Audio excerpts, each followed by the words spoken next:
আমি যতদিন আছি এই একতা নিয়েই থাক। একতাতেই আমাদের জন্ম, একতাতেই আমাদের শক্তি। যখন আমরা নিজেরা নিজেরা কাজ করি, ওটা হঠাৎ দেখি একা পড়ে গেছে, আশেপাশে কেউ নাই। আপনারা সবার সঙ্গে দেখলে প্রাণ সঞ্চার হয়। সবাই দেখবে যে এই জাতিকে বহু ঠোকরা ঠুকরি হয়েছে, তো নড়ে না, স্থির হয়ে আছে, শক্ত হয়ে আছে। এটি হলো আসলে, সেটা আমরা সারা দুনিয়াকেও জানাতে চাই, আমাদের দেশবাসীকেও জানাতে চাই। আপনাদের সবার সঙ্গে দেখা হলে, বসতে পারলে আমার কাছে খুব ভালো লাগে, মানে সাহস পাই। কারণটা পরিষ্কার, কারণ এই সরকারের জন্ম হয়েছে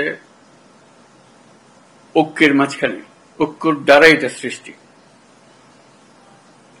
যখন আমরা নিজেরা নিজেরা কাজ করি, ওটা হঠাৎ দেখি একা পড়ে গেছে, আশেপাশে কেউ নাই। আপনারা তখন একটু দুর্বল মনে করি। যখন আবার সবাই একসঙ্গে হন, আপনারা আবার মনের মধ্যে সাহস আছে যে আমরা একতাবদ্ধভাবে আছি। একতাতেই আমাদের জন্ম, একতাতেই আমাদের শক্তি। যে লক্ষ্য নিয়ে, যে উদ্দেশ্য নিয়ে এই সরকার প্রতিষ্ঠিত হয়েছে, সেই সরকার রিজুভিনেটেড হয়, সবার সঙ্গে দেখলে প্রাণ সঞ্চার হয়। মাঝখানে একদিন ছাত্র এসে বলল যে তারা একটা ঘোষণা দেবে, প্রোক্লেমেশন করবে, আমাকেও সেখানে থাকতে হবে। আমি বুঝতে চাইলাম কি প্রোক্লেমেশন দিচ্ছে, বলল। আমি বললাম যে এটা হবে না, এটা হবে না, আমার যাওয়াটাও হবে না, তোমাদেরও করা ঠিক হবে না। কারণ তোমরা যদি 5ই জুলাইতে ফিরে যেতে চাও, সেই দিনের পরিপ্রেক্ষিতে যা হয়েছিল সেটাকে রিক্রিয়েট করতে হবে, একা এটা করা যাবে না।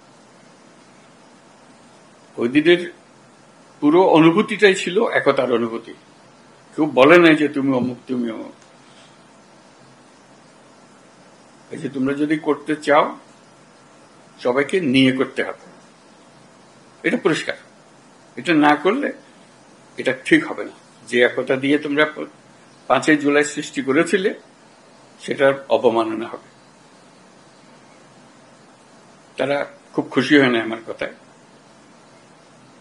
কিন্তু ক্রমে তারা বুঝলো যে 5ই জুলাই যদি রিক্রিয়েট করতে হয়, তাহলে 5ই আগস্ট জুলাই বলছে, 5ই আগস্ট যদি রিক্রিয়েট করতে হয়, তাহলে এইভাবেই করতে হবে, একত্রে করতে হবে। সেই কথার থেকেই এই আলাপ শুরু, যেভাবে একত্রে করা যাবে।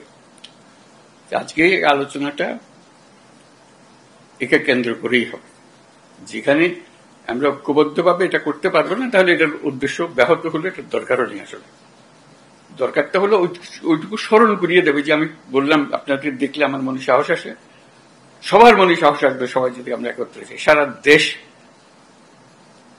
একেবারে চমকে উঠবে যে হ্যাঁ, আমরা তো আছি, জেগে আছি, এখন আমরা ভোতা হয়ে যাইনি, আমাদের অনুভূতি ভোতা হয়নি, এখন আমাদের অনুভূতি এখনো সে চাঙ্গা আছে। আমরা জাতি হিসেবে ঐক্যবদ্ধভাবে আছি। এবং আপনারা দোয়া করবেন, আমি যতদিন আছি এই একতা নিয়েই থাকব। কাজে সেই পথেই আমাদেরকে চলতে হবে। আমাদেরকে সেই সাহসটা আপনারা দেন যখন আমি আপনাদের সঙ্গে একত্রে বসি। আজকে খুবই সাহসী মনে হচ্ছে আপনাদেরকে দেখে, 5ই আগস্টের কথা স্মরণ করে, যে আমরা একতাবদ্ধভাবে আছি এবং কিভাবে সেই একতাকে মানুষের সামনে প্রকাশ করব, এই 5ই আগস্টকে রিক্রিয়েট করব, সেটি এখন আলাপের বিষয়বস্তু হবে। ধন্যবাদ আপনাদের সবাইকে আসার জন্য। এই যে বললো, আসার প্রক্রিয়ার মধ্যে যেহেতু তাড়াহুড়োর মধ্যে করতে হচ্ছিল, একটু এলোমেলো হয়ে গেছে, সেটার জন্য আপনারা মনে কষ্ট নেবেন না। কিন্তু আমরা যে বিষয়টা নিয়ে আলাপ করছি একটা গুরুত্বপূর্ণ বিষয়, এবং যদি সর্বসম্মতিক্রমে আমরা এর থেকে একটা দেশের সামনে আসতে পারি, দেশের জন্য ভালো, আন্তর্জাতিকভাবে অনেক ভালো। সবাই দেখবে যে এই জাতিকে বহু ঠোকরা ঠুকরি হয়েছে, তো নড়ে না, স্থির হয়ে আছে, শক্ত হয়ে আছে। এটি হলো আসল বিষয়। সেটা আমরা সারা দুনিয়াকেও জানাতে চাই, আমাদের দেশবাসীকেও জানাতে চাই। আপনাদের আজকে আসার জন্য অসংখ্য ধন্যবাদ জানাচ্ছি।